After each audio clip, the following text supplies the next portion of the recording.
तो chapter number 10 शुरू करते हैं, जिसका नाम है वृत्त, है ना। आपने छोटी क्लास पढ़ा होगा, नहीं पढ़ा हो कोई दिक्कत नहीं, बड़ा ही आसान चैप्टर है, ध्यान समझिए। तो पहले वृत्त की डेफिनेशन लिखते हैं, फिर कहानी समझाते हैं ना। ध्यान समझिए, वृत्त क्या होता है, ध्यान समझिए। तो किसी निश्चित, है ना, बिंदु से, किसी निश्चित बिंदु से, है ना, समान दूरी पर स्थित, है ना, सभी बिंदुओं के, है ना, सभी बिंदुओं के समूह को वृत्त कहते हैं। क्या कहते हैं? वृत्त कहते हैं। ध्यान समझिए, निश्चित बिंदु का मतलब क्या है? कोई एक फिक्स पॉइंट है, इससे समान दूरी पर, है ना। तो ये समान दूरी मतलब ऐसे, ठीक है ना। समान दूरी मतलब जैसे यहाँ से यहाँ 4 मीटर दूर है, तो बाकी सभी कितना होना चाहिए? 4 मीटर दूर होना चाहिए, ठीक है ना। तो इन सभी बिंदुओं के समूह क्या बोलते हैं भैया? वृत्त बोलते हैं, ठीक है सर। देखने में सर बड़ा खौफनाक लग रहा है, ठीक है ना। तो भैया ये बिंदु बहुत पास पास होते हैं। क्या होते हैं भैया? इतने पास पास होते हैं कि भैया आपको एक लाइन दिखने लगती है इसे, ठीक है ना। समझ रहे? इतने पास पास होते हैं भैया, क्या आपको क्या दिखने लगी भैया? लाइन, है ना। तो भैया वृत्त ये कहानी है, ठीक है ना। तो इसको भैया थोड़ा सही बनाते हैं, समझ में आता है, ठीक है ना। तो वृत्त क्या होता है? किसी निश्चित बिंदु से, है ना, समान दूरी पर स्थित सभी बिंदुओं के समूह क्या बोलते हैं साहब? वृत्त बोलते हैं साहब। इस निश्चित बिंदु को क्या बोलते हैं साहब? केंद्र। इसको क्या बोलते हैं भैया? केंद्र बोलते हैं, ठीक है ना साहब। ये जो आपको ये जो दिख रहा है साहब, है ना, अगर इसको हम यहाँ से काट दें साहब, एक ऐसे लंबी सी डोरी नहीं बन जाएगी? तो साहब इस डोरी को क्या बोल देंगे साहब? परिधि। इसको क्या बोलते हैं भैया? परिधि। भैया ये क्या है साहब? परिधि, है ना, परिधि, है ना। परिधि को परिमाप भी कहते हैं, परिमाप, है ना। ध्यान समझिए, है ना, ठीक है। जैसे आपने आयत का परिमाप पढ़ा होगा, वर्ग का पढ़ा होगा, इसे वृत्त का परिमाप का दूसरा नाम क्या है साहब? परिधि। ये पूरा क्या है भैया? वृत्त है, लेकिन इस लंबाई की बात करें इसको क्या बोलते हैं भैया? परिधि बोलते हैं, ठीक है ना। और समझिए, है ना साहब, इस केंद्र से इस परिधि तक की दूरी त्रिज्या बोलते हैं। क्या बोलते हैं साहब? त्रिज्या, है ना, ठीक है साहब। तो केंद्र से परिधि तक की दूरी क्या कहलाती है? त्रिज्या कहलाती है। मैं पूछूं कि एक वृत्त में कितनी त्रिज्या हो सकती है? कहोगे साहब ये भी त्रिज्या है, ये भी त्रिज्या है, ये भी त्रिज्या है, ये भी त्रिज्या है, ये भी त्रिज्या है सर, ये भी त्रिज्या है, ये भी त्रिज्या है सर, ये भी त्रिज्या है सर, ये भी, सर खत्म ही नहीं होगा। माने एक वृत्त में अनंत त्रिज्या होती है। कितनी होती है त्रिज्या? अनंत, है ना। तो ये वृत्त में त्रिज्या कितनी है साहब? सर वृत्त में त्रिज्या होती है अनंत। कोई दिक्कत सर? कोई दिक्कत वाली बात नहीं, है ना। ये साहब त्रिज्या कहानी है, ठीक है। थोड़ा और आगे चलते हैं धरती पर, है ना, ध्यान समझिए। अगर इस परिधि के 2 बिंदुओं को मिला दें, है ना, तो भैया क्या बनता है साहब? जीवा बनती है। इसको क्या बोलेंगे साहब? जीवा, है ना। तो वृत्त के किन्हीं 2 बिंदुओं को समझिए, ध्यान समझिए। एक पॉइंट ये है वृत्त पर, एक पॉइंट ये है ना। तो वृत्त के किन्हीं 2 बिंदुओं को, या फिर इसे बोलिए परिधि के किन्हीं 2 बिंदुओं को मिलाने वाले रेखाखंड को क्या बोलते हैं? जीवा। आपने रेखा पढ़ा होगा, रेखा में साहब दोनों तरफ तीर होता है। ये रेखा हो गई, रेखाखंड में सर तीर नहीं होता, तो इसमें तीर नहीं है ना। तो वृत्त के किन्हीं 2 बिंदुओं को मिलाने वाले रेखाखंड को क्या बोलते हैं? जीवा बोलते हैं ना। यहाँ तक क्लियर हो गया था सर? बिल्कुल। तो अगर हम पूछे भैया वृत्त में कितनी जीवा हो सकती है? कहो साहब बनाते रहिए सर, खत्म ही नहीं होगा, ठीक है नहीं सर ना। नहीं सर बहुत जीवा होगी। माने एक वृत्त में कितनी जीवा होती है? सर वृत्त में जीवा होती है साहब ये भी अनंत ही होती है। कोई दिक्कत सर? कोई दिक्कत वाली बात सर नहीं, है ना। वृत्त की जीवा साहब आप समझिए, ठीक है ना। थोड़ा आगे बढ़ते हैं सर, है ना, और कुछ कथा समझने का प्रयास करते हैं, ठीक है, ध्यान समझिए। इसी साहब आगे थोड़ा करते हैं। ये साहब हमारा वृत्त है, क्या भैया ये वृत्त है ना। ए इसका केंद्र हो गया, ठीक है ना। नाम दीजिए वो, है ना, कुछ भी नाम दे सकते हैं। साहब ये क्या है, जीवा है, इसका नाम दीजिए ए बी, है ना। ए बी साहब क्या है, जीवा है, सी डी नाम दे दीजिए, है ना। साहब ए बी क्या है, जीवा, इसका नाम पी क्यू दे दीजिए, है ना। इसका नाम आर एस दे दीजिए, है ना। इसका नाम एम एन दे दीजिए, कुछ भी नाम दे सकते हैं ना। तो ध्यान समझिए, ये सभी क्या है साहब, जीवाएं हैं। सभी क्या है साहब, जीवा हैं। अगर मैं पूछूं सबसे बड़ी जीवा कौन सी है, कहो साहब सबसे बड़ी जीवा पी क्यू है। सर पी क्यू कहाँ जा रही है, सर केन से जा रही है। माने हम कह सकते हैं केन से जाने वाली जीवा क्या होती है, सबसे बड़ी जीवा होती है। केंद्र से जाने वाली जीवा क्या होती है साहब, सबसे बड़ी जीवा होती है ना। और साहब इस केंद्र से जाने वाली जीवा को ही क्या बोलते हैं, व्यास बोलते हैं। क्या बोलते हैं साहब, व्यास, है ना। तो व्यास क्या होता है ना, केंद्र से जाने वाली जीवा, है ना, को क्या कहते हैं भैया, व्यास कहते हैं। क्या कहते हैं, व्यास कहते हैं।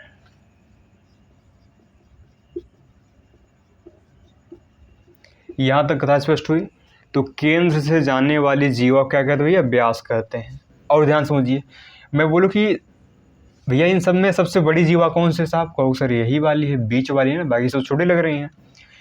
तो दूसरी भाषा हम बोल सकते हैं कि सबसे बड़ी जीवा को क्या बोलते हैं, व्यास।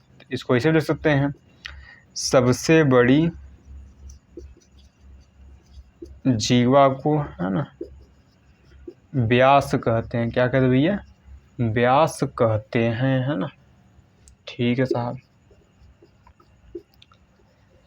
यहाँ तक कथा क्लियर हुई सर, बिल्कुल। अच्छा, अभी आपने पढ़ा साहब इस केंद्र से यहाँ तक की दूरी साहब त्रिज्या कहलाती है।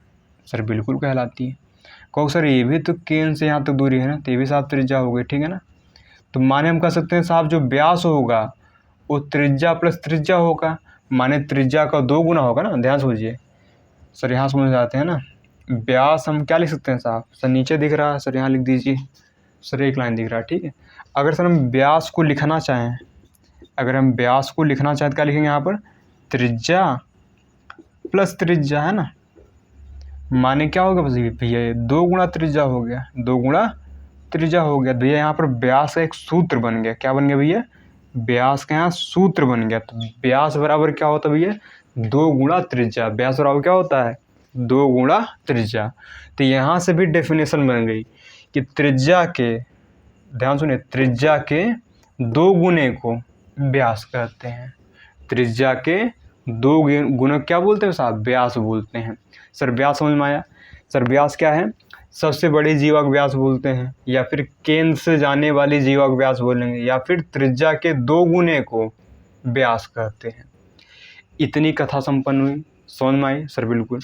अच्छा समझिए ना, अगर मैं बोलूँ कि एक वृत्त में कितने व्यास हो सकते हैं, तो साहब देख लेते हैं। ये साहब केंद्र हो गया, सर ये भी व्यास है, केंद्र से जा रहा है। ये भी सर व्यास है, ये भी साहब व्यास है, ये भी क्या है, व्यास है ना। ये भी क्या है, व्यास, ये भी क्या है, व्यास, ये भी क्या है, व्यास, ये भी, है ना। सभी क्या है, व्यास हैं। माने एक वृत्त में कितने व्यास हो सकते हैं भैया, सर व्यास भी कितने हो सकते हैं, अनंत हो सकते हैं साहब। तो यहाँ तक की कथा आशा करते हैं समझ में आया होगा, है ना।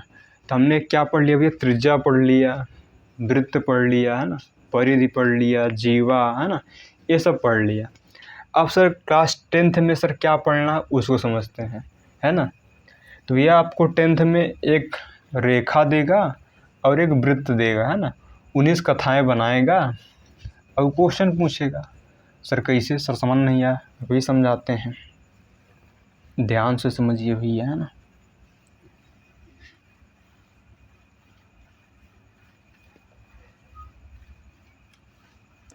तो है ना, वृत्त के परिमाप को ही क्या बोलते हैं साहब, परिधि बोलते हैं ना। ध्यान समझिए, मैं यहाँ 3 चित्र बना रहा हूँ और समझने का प्रयास करिए, ठीक है। एक साहब ये चित्र है, ये वृत्त हो गया, एक रेखा साहब ये हो गई ना, ठीक है। सर इसी को यहाँ एक और बनाते हैं। सर ये सही नहीं बना, सही सर बनाइए इसको, है ना।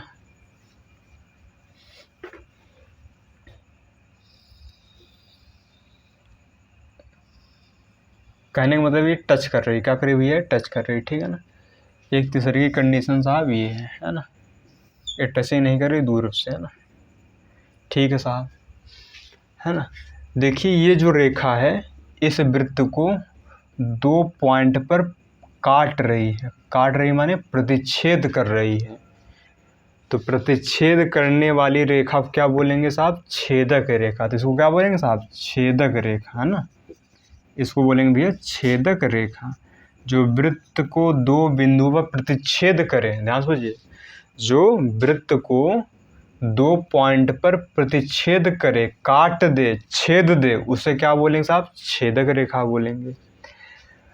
सर इसको बोलते हैं स्पर्श रेखा। ये खाली एक पॉइंट पर स्पर्श कर रहा है या फिर एक पॉइंट पर काट रहा है ना, खाली एक ही पॉइंट पर काट रहा है, इसको क्या बोलेंगे, स्पर्श रेखा। क्या बोलेंगे साहब, स्पर्श रेखा। यहाँ तक कथा क्लियर है। तो एक पॉइंट पर काटने वाली रेखा को क्या बोलते हैं, स्पर्श रेखा, है ना, ठीक है साहब।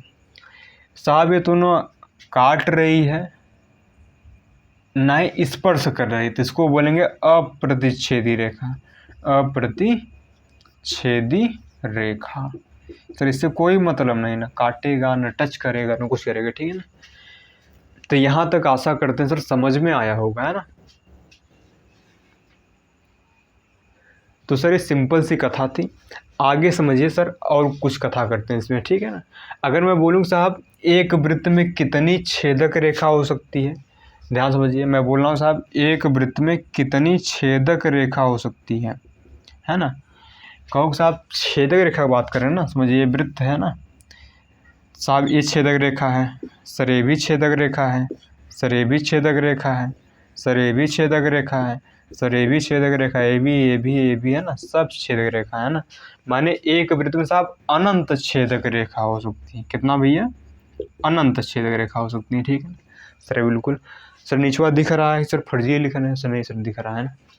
अगर मैं बोलूँ साहब एक वृत्त में कितनी स्पर्श रेखा हो सकती है, कहो साहब एक स्पर्श रेखा ये बना लीजिए, सर ये भी है, सर ये भी है, सर ये भी स्पर्श रेखा है ना, सर ये भी स्पर्श रेखा है, बस 2 जगह काटने ना पाए, है ना, 2 जगह काटने ना पाए तो उसे क्या बोलेंगे साहब, स्पर्श रेखा। तो माने एक वृत्त में स्पर्श रेखा कितनी होती है भैया, इसको लिखे छेदक रेखा, क्या लिखेंगे यहाँ पर, छेदक रेखा ना, इसे लिखेंगे स्पर्श रेखा।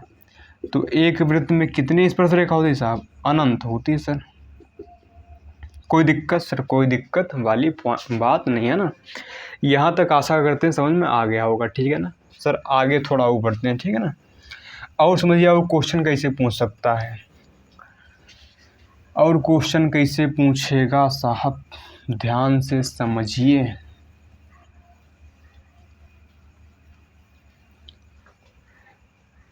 कभी क्वेश्चन ऐसे पूछता है, ये वृत्त है ना, इसका एक पॉइंट है, तो बताइए एक पॉइंट से कितनी स्पर्श रेखा खींच सकते हैं, कहो साहब एक पॉइंट से तो खाली एक ही खींच सकते हैं। कहो सर अगली भी खींचे क्या, तो अगली ऐसे खींचोगे क्या, तो छेदक बन गए ना यहाँ पर, है ना। तो ये स्पर्श रेखा नहीं है, तो एक पॉइंट से केवल एक स्पर्श रेखा खींच सकते हैं भैया। कितना खींच सकते हैं साहब, एक पॉइंट से केवल एक स्पर्श रेखा साहब खींची जा सकती है, ठीक है ना।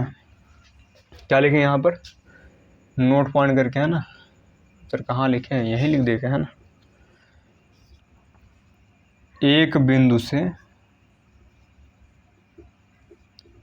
केवल एक स्पर्श रेखा खींची जा सकती है।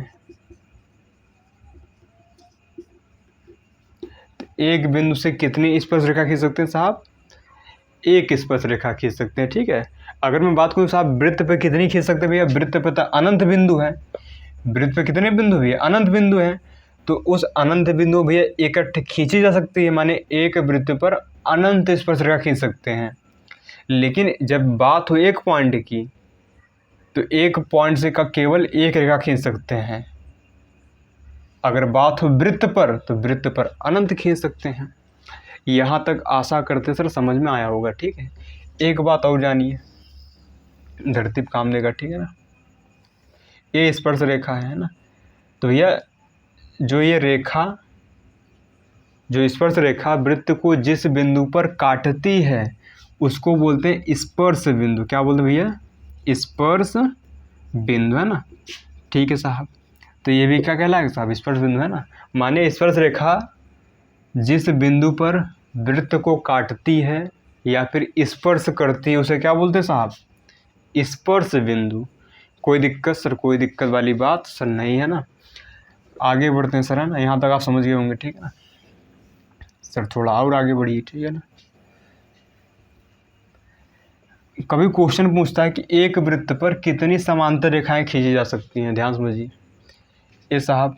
अच्छा, समांतर रेखा जानते हैं ना, इससे एक रेखा है, इसके समांतर में समान दूरी पे, है ना। ये भी समांतर रेखा है, ये भी क्या समांतर रेखा, ठीक है। जो समान दूरी पर है, जो समान दूरी पर उसे क्या बोलते हैं? समांतर रेखा। जैसे रेल पटरी देखा आप, है ना साहब, समान दूरी पर रहती है ना। चाहे यहाँ नाप लीजिए, चाहे यहाँ नापिए, चाहे यहाँ, सब में गैप सेम पाता है, ठीक है ना। तो मैं बात करूँ भैया, एक वृत्त में कितनी समांतर रेखा खींच सकते हैं साहब? और सर एक ऐसे खींच लीजिए, है ना, और एक ऐसे खींच लीजिए, है ना। तो एक वृत्त पर केवल 2 समांतर रेखा खींच सकते हैं। कहो सर एक ऐसे खींच ले क्या? तो भैया वो छेदक रेखा हो जाएगी ना, समांतर थोड़ी नहीं होगी। तो एक वृत्त पर हम बोल सकते हैं, एक वृत्त पर 2 समांतर रेखाएं खींची जा सकती हैं। बस ये सिंपल सी कथा है। यहाँ तक आशा करते हैं सर समझ में सर आ ही गया होगा ना। तो थोड़ा सर और आगे बढ़िए, ठीक है ना। यहाँ तक सर समझ गए होंगे आप, है ना सर। थोड़ी कथा क्या है, ध्यान समझिए, एक पॉइंट और समझिए, है ना। ये साहब हमारा वृत्त हो गया, ये साहब स्पर्श रेखा छेदक बन गई रेखा, है ना। हमको सर स्पर्श रेखा बनाना, क्या बनाना भैया? सर आप मजाक कर रहे हैं सर, बन नहीं रहा आपसे, है ना। फिर से सर बनाइए इसको, है ना। देखिए, है ना, ये साहब स्पर्श रेखा है ना। ये साहब त्रिज्या है।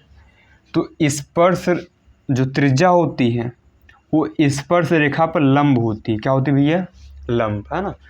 तो त्रिज्या हमेशा स्पर्श रेखा पर क्या होती है? लंब होती है। आप 8 में भी पढ़े होंगे ना, क्लास 8 में पढ़े होंगे, ठीक है। तो हम कह सकते हैं त्रिज्या स्पर्श रेखा पर क्या होती है?